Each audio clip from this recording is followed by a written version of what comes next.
Arrancando, digamos, de cómo arrancó el inicio de esta campaña, tuvimos lluvias en abril que fueron importantes, luego en mayo se cortó y bueno, los primeros lotes que se sembraron con trigo con buena humedad o aceptable y después tuvimos trigos que se sembraron hasta prácticamente en seco. La estrategia en esa situación es llevar el trigo, la semilla de trigo, posicionarla donde está la humedad, que en este caso es, en muchos casos, hasta 7 centímetros, que es una profundidad excesiva, pero si bien asegura la emergencia o la germinación de esas semillas. Así que bueno, dentro de esa situación, el trigo es un cereal muy noble, como te decía anteriormente, y estuvo 15 días bajo tierra y realmente logró salir, logró emerger. La situación actual es que hay humedad allá abajo, pero tenés muchos lotes que están todavía en definición por siembra, que si no llueve en unos 30 milímetros, como bien decía recién, no se van a sembrar, no se van a animar a sembrarlo porque no está asegurado, digamos, el desarrollo de ese cultivo con el agua que tiene. Con lo cual, en ese sentido, si lográramos unas precipitaciones a partir de la semana que viene, sin duda que algo de la superficie todavía se incorporaría a la siembra de trigo. De no ocurrir, bueno, quedarán los trigos que están sembrados, algunos con algún nacimiento desparejo, como siempre decimos en la huella, que está más apretado, ahí no nace, o en alguna playa tampoco nace, pero bueno, en el resto se hará con el agua que tiene. Y nos incorporará la superficie de fina, o nos incorporará nueva superficie a la siembra de trigo si no ocurren estas precipitaciones. Como estuviste investigando desde hace mucho tiempo esta parte de la napa, ¿cómo está la napa hoy?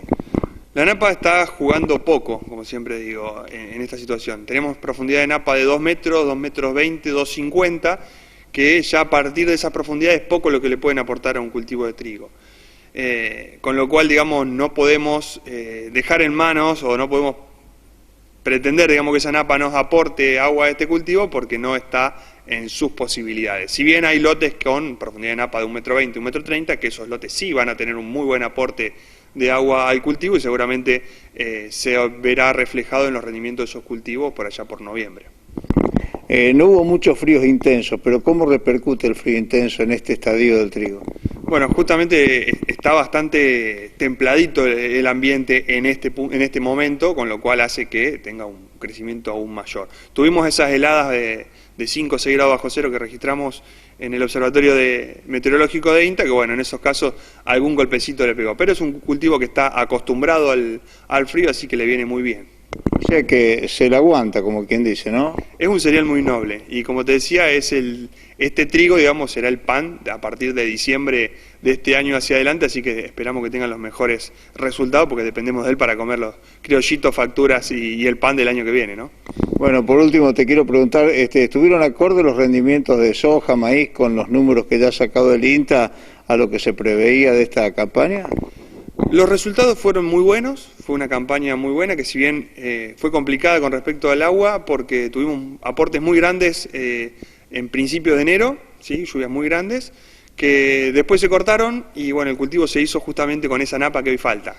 Entonces esa reducción de la profundidad de napa fue porque fue a salvataje de los cultivos de gruesa de la campaña pasada. Con lo cual, digamos, se debió prácticamente en un 70% a esa profundidad de napa, o a lo que aportó la napa en los rendimientos de esos cultivos.